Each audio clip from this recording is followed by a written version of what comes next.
ଆରେ ଶୁଣ ଭାଇ ବିଷ୍ଣୁନାଥ, ତମର ଋଣ ଫେରେଇବାର ତାରିଖ ପାଖେଇ ଆସିଲାଣି। ଏଥିପାଇଁ ରଘୁବାବୁ ଆମ ଦୁଇ ଜଣଙ୍କୁ ତମ ପାଖକୁ ପଠେଇଛନ୍ତି। କୁହ ଭାଇ, ତମେ ତାଙ୍କ ଟଙ୍କା କୋଉଦିନ ଫେରେଇବ? ମତେ ଆଉ କିଛି ମାସ ସମୟ ଦିଅନ୍ତୁ। ମୁଁ ରଘୁ ବାବୁଙ୍କର ସବୁତକ ଟଙ୍କା ଫେରେଇ ଦେବି। ତମେ ସବୁଦିନ ବାହାନା କରୁଛ। ଯାହା କହିବାର ଅଛି ତମେ ରଘୁବାବୁଙ୍କ ଆଗରେ କୁହ, ଆମ ଆଗରେ ନୁହଁ। ଚାଲ ଆମ ସହିତ। ହଉ ଠିକ ଅଛି ଭାଇମାନେ, ତମେ ଆଗରେ ଚାଲ, ମୁଁ ତମ ପଛରେ ଯାଉଛି। ହଉ ହଉ ଠିକ ଅଛି। ତମକୁ ସେ ଦିନ 10ଟା ପର୍ଯ୍ୟନ୍ତ ସମୟ ଦେଇଛନ୍ତି। ଏତିକି ସମୟ ଭିତରେ ଯାଇ ପହଞ୍ଚ। କିଛି ସମୟ ପରେ ବିଷ୍ଣୁନାଥର ଝିଅ ରାଧିକା ପୋଖରୀରୁ ପାଣି ଆଣିକିରି ଫେରେ। ତା ବାବା ସେଇ ବାହାରେ ବସିଥାନ୍ତି ଆଉ ତାକୁ କୁହନ୍ତି, ଶୁଣ ମା, ଏବେ ରଘୁ ବାବୁଙ୍କର ଲୋକ ମୋ ପାଖକୁ ଆସିଥିଲେ ଆଉ କହୁଥିଲେ କି ଋଣ ଫେରେଇବାର ତାରିଖ ପାଖେଇ ଆସିଲାଣି। କଣ କରିବି କହ? ମୋ ପାଖରେ ଏବେ ଟଙ୍କାଟେ ବି ନାହିଁ। ଆଉ ସେ କହି ଯାଇଛନ୍ତି ରଘୁ ବାବୁଙ୍କୁ ଦେଖା କରିବାକୁ। ବାବା, ତମେ ଏତେ ଚିନ୍ତା କଣ ପାଇଁ କରୁଛ? ଯେପର୍ଯ୍ୟନ୍ତ ମୋର ହାତ ଗୋଡ ଚାଲୁଛି ସେପର୍ଯ୍ୟନ୍ତ ତମେ ଋଣର କଥା ଚିନ୍ତା କର ନାହିଁ। ନାଇଁ ମା, ସେ କଥା ନୁହେଁ। ଯେତିକି ଋଣ ଆମର ହେଇଛି, ଆମ ଉପରେ ଯେମିତି ଗୋଟେ ପାହାଡ ଛିଡା ହୋଇ ପଡିଛି। ହଉ ଛାଡ ମା, ଶୁଣ, ମତେ ରଘୁ ବାବୁଙ୍କ ପାଖକୁ ଯିବାକୁ ପଡିବ। ସେ ଏମିତିକା ଲୋକ କି ଆମର କିଛି କ୍ଷତି ଯେମିତି ନ କରିଦିଏ। ଏମିତିରେ ବି ତ ସେ କାହାର ଋଣ ବି ମାଫ କରେ ନାହିଁ। ସେ ବହୁତ ଖରାପ ପ୍ରକୃତିର ଲୋକଟା ମା। ଶୁଣ ବାବା, ତମକୁ ଯିବା କିଛି ଦରକାର ନାହିଁ। ତମେ ଘରେ ରହି ଆରାମ କର। ମୁଁ ନିଜେ ଯାଉଛି ସେ ରଘୁବାବୁ ସହିତ କଥା ହେବା ଲାଗି। ଶୁଣ ମା, ସେ ବହୁତ ଚାଲାକ ଲୋକ। ତାର କଥାରେ କିଛି ନା କିଛି ଚାଲ ଥାଏ। ତୁ ତା ସହିତ ଦେଖି ଚାହିଁ କଥାବାର୍ତ୍ତା କରିବୁ। ବାବା, ତମେ ଜମା ବ୍ୟସ୍ତ ହୁଅ ନା। ମୁଁ ସିଧା ତା ସହିତ କଥା ହୋଇ ଆସିବି। ତାପରେ ରାଧିକା ରଘୁବାବୁଙ୍କୁ ଦେଖା କରିବା ଲାଗି ତାଙ୍କ ଘରକୁ ଯିବା ଲାଗି ବାହାରି ପଡ଼େ। ଏମିତି କିଛି ଦୂର ଗଲା ପରେ ସେ ରଘୁବାବୁଙ୍କ ଘରେ ପହଞ୍ଚେ। ତାପରେ ରଘୁ ରାଧିକାକୁ ଦେଖି କୁହେ, ଆରେ ଆସ ରାଧିକା, ଆସ। ତମେ ତ ଜାଣିଥିବ ମୁଁ ତମକୁ କଣ ପାଇଁ ଏଠାକୁ ଡାକିଛି। ଆଜ୍ଞା ହଁ, ମୁଁ ଜାଣିଛି। ହେଲେ ମତେ ଋଣର ସବୁ ସର୍ତ୍ତ ଜାଣିବାର ଅଛି। ଶୁଣ ରାଧିକା, ଋଣରେ ସର୍ତ୍ତ ସମସ୍ତଙ୍କ ପାଇଁ ସମାନ। ଯିଏ ଠିକ ଟାଇମରେ କର ସୁଝି ପାଇଲା, ସିଏ ମଉଜ କଲା। ମତେ କାହିଁ ଲାଗୁନି ତମେ ଠିକ ଟାଇମରେ ଋଣ ସୁଝି ପାରିବ ବୋଲି। ଶୁଣ, ଋଣ ଫେରେଇବାର ତାରିଖ ପାଖେଇ ଆସିଲାଣି। ତା ଭିତରେ ମତେ ଋଣ ମୋର ଫେରେଇ ଦିଅ।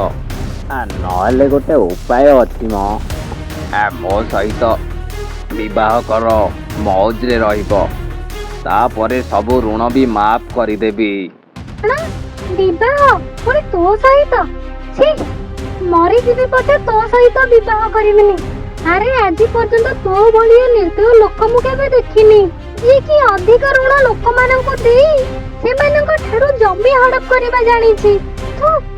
ଶୁଣ, ମୁଁ ବହୁତ ପରିଶ୍ରମ କରି ତୋ ଟଙ୍କା ସବୁ ଫେରେଇ ଦେବି, ହେଲେ ତୋ ସହିତ ବିବାହ କରିବିନି। ଶୁଣ, ମନେ ରଖ, ମୁଁ ତତେ ଗୋଟେ ମାସ ସମୟ ଦଉଛି। ଗୋଟେ ମାସ ଭିତରେ ମୋର ସବୁତକ ଟଙ୍କା ଫେରେଇ ଦେବାକୁ ହବ, ନହେଲେ କିଛି ଭଲ ହବନି କହି ଦଉଛି। ହଁ, ଫେରେଇ ଦେବି। ତମର ସବୁ ଟଙ୍କା ଫେରେଇ ଦେବି। ରାଧିକା ରଘୁବାବୁ ଘରୁ ରାଗରେ ବାହାରି ଆସେ ଆଉ ମନ ଦୁଃଖରେ ଘରକୁ ଫେରିଯାଏ। ଆରେ ଆସିଗଲୁ ମା, ରଘୁବାବୁ କଣ କହିଲେ? ବାବା, ସେ ଆଉ ଗୋଟେ ମାସ ସମୟ ଦେଇଛି, ହେଲେ ତାର ବ୍ୟବହାର ଠିକ ନଥିଲା ବାବା। ସେ କହିଲେ କି ଠିକ ସମୟରେ ଋଣ ନ ସୁଝି ପାରିଲେ ମତେ ବିବାହ କରିବାକୁ ହେବ ତାକୁ। ଏମିତି କହିଲା। କଣ? ସେ ଏମିତି କହିଲା? ନା ମା ନା, ମୁଁ ସେ ଦୁଷ୍ଟ ସହିତ ତ ବିବାହ କେବେ ବି କରିବିନି। ସେ ବହୁତ ଦୁଷ୍ଟ ଆଉ ଖରାପ ପ୍ରକୃତିର ଲୋକ। ଆମେ ଦୁଇ ଜଣ ବହୁତ ପରିଶ୍ରମ କରି ତା ଋଣ ସବୁ ସୁଝିଦବା। ହଉ ଠିକ ଅଛି ବାବା, କାଲିଠାରୁ ଆମେ ବହୁତ ପରିଶ୍ରମ କରିବା ଆଉ ତା ଋଣ ସୁଝିଦେବା।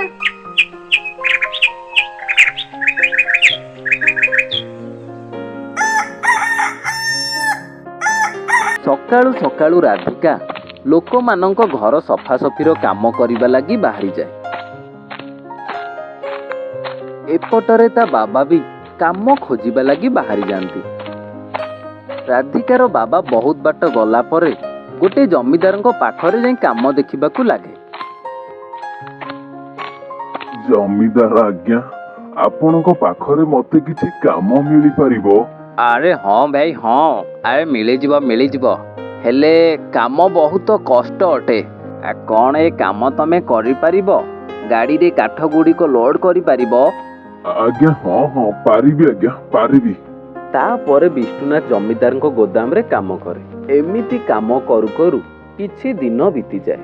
ଗୋଟେ ଦିନ ଜମିଦାର ବିଷ୍ଣୁନାଥକୁ ଡାକି କୁହେ, ବିଷ୍ଣୁନାଥ ଶୁଣ ଭାଇ, ମୋ ଗୋଦାମରେ ଏବେ କାମ କମ୍ ହେଇଗଲାଣି।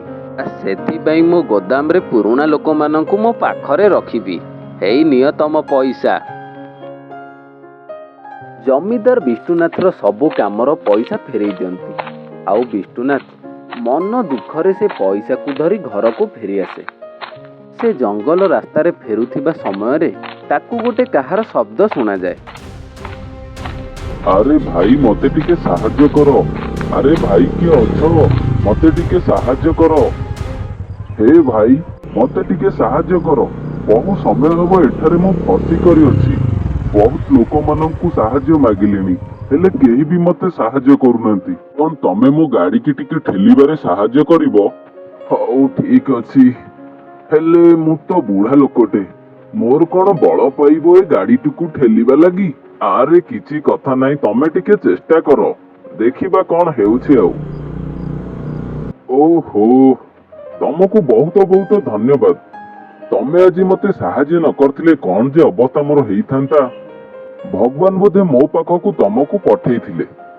ଆଚ୍ଛା, ମତେ ତମକୁ ଦେଖି ଲାଗୁଛି ତମେ ବୋଧେ ବହୁତ ଗରିବ।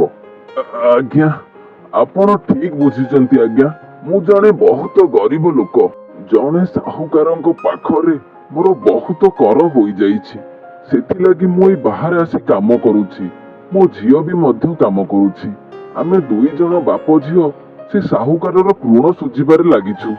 ହେଲେ ମୁଁ ଏଇ କିଛି ଦିନ ହବ ଜଣେ ଜମିଦାରଙ୍କ ପାଖରେ କାମ କରୁଥିଲି, ହେଲେ ତାଙ୍କ ପାଖରେ ଏବେ କାମ ସରିଗଲା। କ'ଣ କରିବି କିଛି ଜାଣିପାରୁନି ଆଜ୍ଞା। ଶୁଣ, ତମେ ଜମା ବ୍ୟସ୍ତ ହୁଅନି, ମୋ ପାଖରେ ବହୁତ ଟଙ୍କା ଅଛି।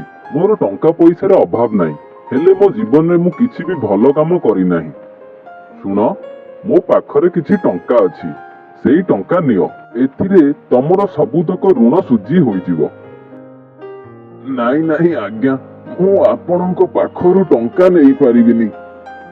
ଓହୋ, ତମେ ଏମିତି କ'ଣ ପାଇଁ ଭାବୁଛ? ମୁଁ ତ କିଛି ପୁଣ୍ୟ କରିବାକୁ ଚାହୁଁଛି।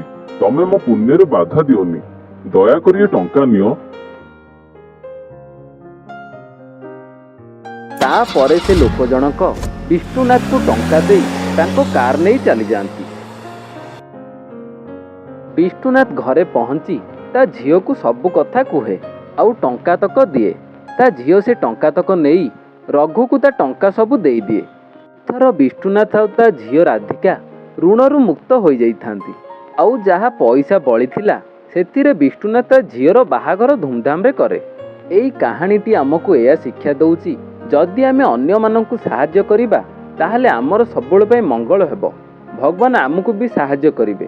ଯେକୌଣସି ଉପାୟରେ ହେଉନା କାହିଁକି ଭଗବାନ ଆମର ଦୁଃଖ ବି ଦୂର କରିଦେବେ।